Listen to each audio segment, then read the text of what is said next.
모닝타임즈 시간입니다. 뉴욕 증시 일제히 하락으로 거래를 마쳤습니다. 사실 시장에서는 공화당이 좀 쉽게 승기를 잡지 않을까 이렇게 생각을 했었는데 뚜껑을 열어보니 결과는 조금 달랐죠. 하원의 경우에는 지금 공화당이 다수당을 차지할 것으로 보이지만 의석 격차가 상당히 줄어들었고요. 상원에서는 아직도 세 개 주가 민주당과 박빙을 보이고 있습니다. 생각했던 레드웨이브가 아니었는데 이런 결과는 어떤 의미를 가지고 있을지, 그리고 앞으로 발표될 CPI에 대한 부분들까지 중요한 이슈들에 대한 분석 들어가 보겠습니다. 토마토 투자클럽의 최원재 전문가님 함께합니다. 전문가님 안녕하세요. 안녕하십니까. 네, 뉴욕 증시 큰 폭으로 하락했는데 이슈들 짚어주세요. 네, 중간선거 불확실성과 그다음에 CPI 경계감의 3대 지수 모두 하락으로 마감을 했는데요. 모두 2%대의 하락으로 마감을 했습니다. 강세 종목을 보면은 메타 플랫폼스가 대규모 구조조정, 직원 감원으로 인해서 5.2% 상승했고요. 태양광 업체들이 강세를 나타냈는데요. 퍼스트 솔라가 2.6% 상승, 인페이지 에너지가 1.6% 상승, 쇼얼스 테크놀로지가 6.4% 상승, 썬파워가 2.4% 상승했습니다. 소프트웨어 업체인 아카마이 테크놀로지가 6.2% 상승했고요. 쿠팡이 장 마감 후 실적 발표를 했는데 2014년 로켓 배송 출범 이후 8년 만에 첫 분기 흑자를 기록을 했습니다. 정규장에서는 하락했지만은 시간에서 7% 후반대 급등하고 있고요. 지금 원화 환산 기준으로 매출을 보면은 6조 8,300억 원 정도를 매출을 했고요. 영업이익은 1,037억 원, 그 다음에 당기순이익은 1,215억 원을 기록을 했습니다. 물류 네트워크에 지난 7년 동안에 수십억 달러를 쏟아부은 게 결국에는 지금 결실을 맺고 있는 것으로 지금 보고 있습니다. 지금 리치먼드 연은 총재 같은 경우에는 인플레이션을 2% 되돌리기 위해서 필요한 조치를 할 것이다라고 얘기를 하고 있는데요.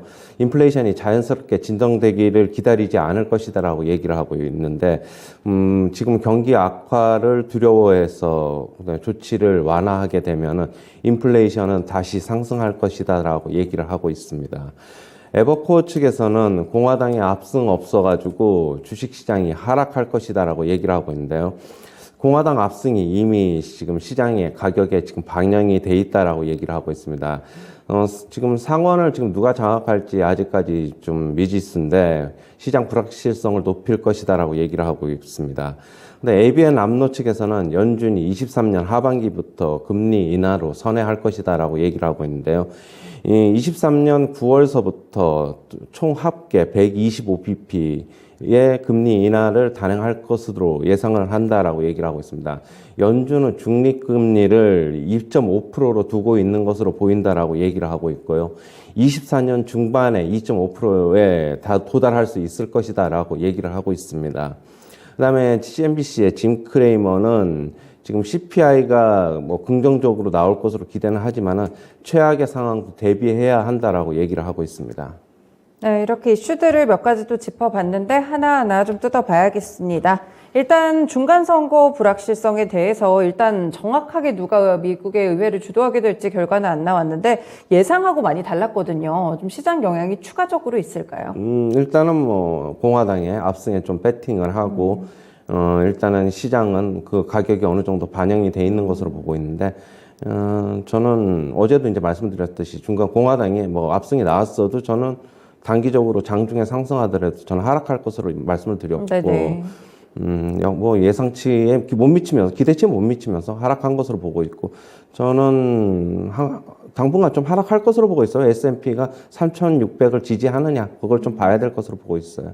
지금 중간선거 결과랑 상관없이 조금 하락세로 접어들 수 있대, 이렇게 보시는 건가요? 뭐 기술적으로 어제 그렇게 판단을 해가지고 그렇게 말씀을 드린 겁니다. 네, 그렇군요. 이런 부분들도 참고를 해보시면 되겠습니다. 일단 중간선거 결과가 최대 한 달까지도 미뤄질 수가 있기는 한데 그런 부분들보다는 시장 따로 봤을 때 기술적인 부분에서 하락할 수 있다는 점 미리 좀 짚어드렸으니까요. 참고해보시면 좋을 것 같습니다.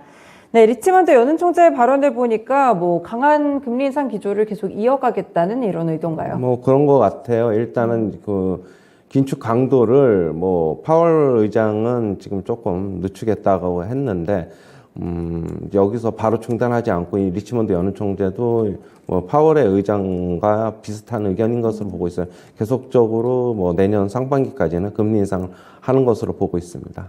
네, 매파적인 기조들이 계속 나오니까 이런 부분들 참고해 보시면 될 것 같은데, 뭐 ABN 암로 측에서는 이 하반기부터는 내년 금리 인하로 좀 전화가 될 것이다, 선회가 될 것이다라고 봤는데 홀드 전략이 아닌 금리 인하로 지금 보고 있는 건가요? 네, 지금 IB들마다 조금씩 의견들은 틀린 것 같아요. 네. 내년 결국에는 내년까지는 동결을 한다는 측과 그다음에 금리 인하를 하반기서부터 시작한다는 측이 뭐 지금 조금씩 나누고 있는데 ABN 암로 측에서는 결국에는 내년 하반기서부터는 금리 인하로 선회할 것이다라고 지금 얘기를 하고 있습니다. 전문가님 의견은 좀 어떻게 보세요? 뭐 결국에는 금리 인하의 시기의 문제인 것 같아요. 몇 달 더 빠르느냐 아니면은 몇 달 더 늦추느냐인데 저는 뭐 내년 하반기 그다음에 뭐 11월, 12월까지는 어느 정도 12월까지는 아니더라도 한 11월까지는 어느 정도 좀 유지를 하지 않겠느냐. ABN 암로 측에서는 하지만 이제 9월서부터 좀 빠르게 좀 네. 시기를 앞당기고 있는 것으로 보고 있습니다. 네, 개월수에 좀 차이는 있을 것 같긴 한데 일단 동결을 하다가 결국 막판에 좀 인하를 하게 되지 않을까 이런 내년의 흐름들까지 좀 함께 짚어봤습니다. 그리고 이제 CPI 발표를 앞두고 있는데 짐 크레이머가 또 이제 최악의 상황을 대비해야 된다라고 하는데 지금 좀 안 좋게 나올 수도 있다는 시각을 보여준 건가요? 시장은 일단은 좋게 나오는 것으로 지금 네. 기대를 하고 있는데 그렇죠. 만약에 요번에도 뭐 컨센서스가 7.9%인데 만약 그걸 넘어서게 될 경우도 뭐 대비해야 된다, 가정해야 된다. 투자자들한테 그렇게 얘기를 하고 있습니다. 하긴 생각해보니까 뭐 중간선거 결과도 예상치랑 다르게 나왔던 만큼 CPI도 변동성이 있을 수 있으니까 확실한 수치가 나올 때까지는 조금 기다려 보시는 게 필요할 것 같습니다.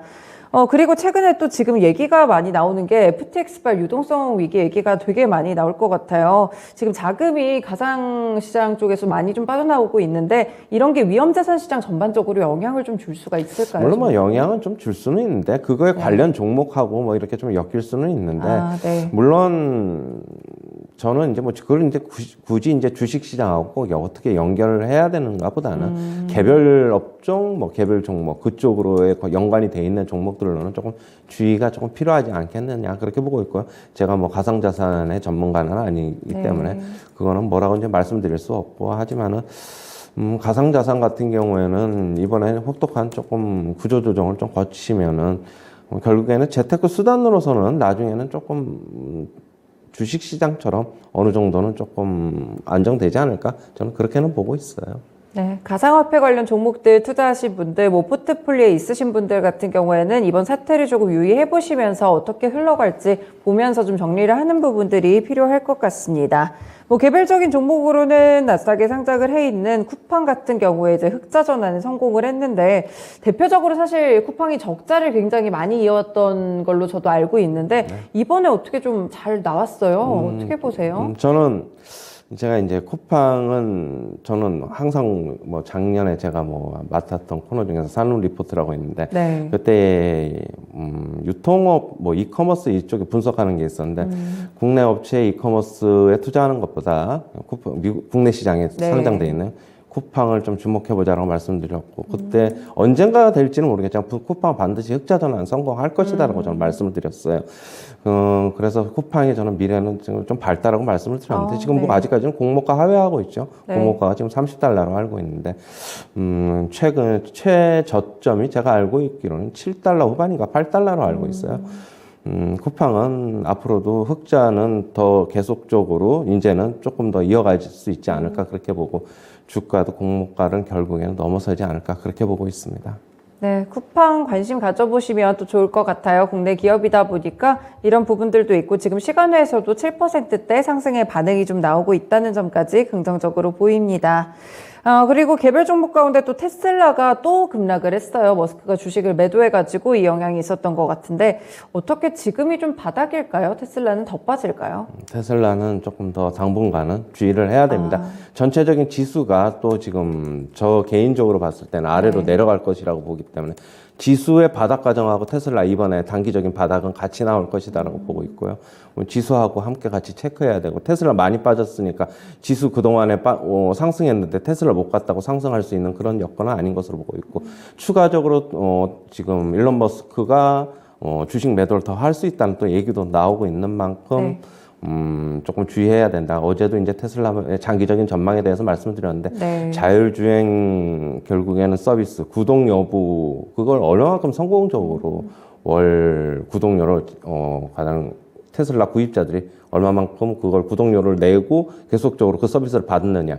결국엔 자율주행 서비스를 어떻게 다른 업체보다 더 획기적으로 가져갈 수 있느냐에 따라서 테슬라의 주가는 향후에 저는 향방이 갈릴 것이라고 보고 있고요. 그게 만약에 자율주행 서비스가 타 업체 대비 뭐 비슷하게 간다면은 네. 저 어제도 말씀드렸듯이 다른 완성차 업체의 주가에 장기적으로는 수렴할 수도 있다. 저는 그렇게 보고 있어요.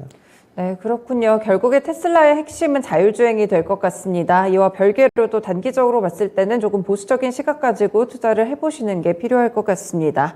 네, 국내 시장 쪽에서도 일단 뭐 환율도 급락을 하고 외국인 수급도 선물해서 계속 들어오고 있었는데 사실 오늘은 좀 안 좋을 것 같아가지고 이런 부분들이 그동안에 그런 좀 이렇게 밀리게 됐을 때 시세를 좀 방어해 줄 수 있을까요? 어떻게 보세요? 오늘 그래도 네. 뭐 외국인들은 어제 주식 코스피 시장에서 4천억 정도 샀고, 어제 선물 순매수를 장중에는 뭐 한 5, 6천 개까지 많이 늘려갔다가 늘렸죠? 네. 결국에는 줄였어요. 한 2천 개 정도로.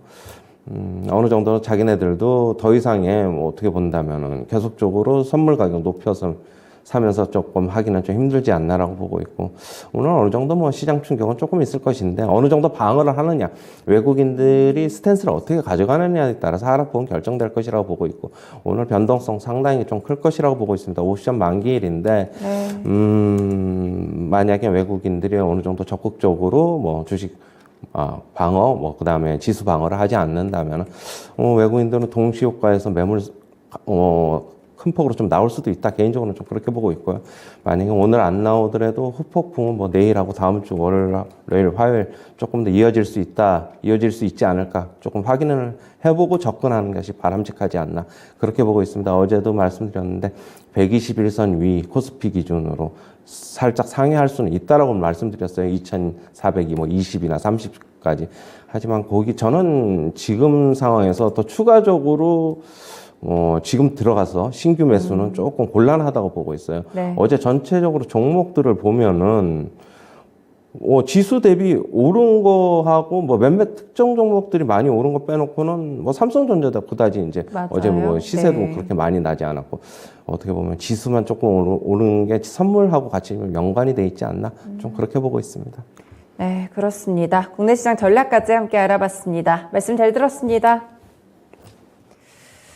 네, 이렇게 국내 시장 쪽에서도 다시 한번 먹구름이 끼고 있는 모습입니다. 뭐 가상자산 쪽에서의 뱅크런 위험도 있고요. 중간 선고도 예상이랑 달랐고 여기에 CPI는 지금 불확실성을 좀 주고 있어가지고요. 국내 시장 오늘을 기점으로 다시 한번 옵션 만기일이라는 기로에 서 있는 구간인데 외국인들의 수급 행동 살펴보시면서 증시 대응해 보시면 될 것 같습니다. 지금까지 모닝타임즈 시간이었습니다.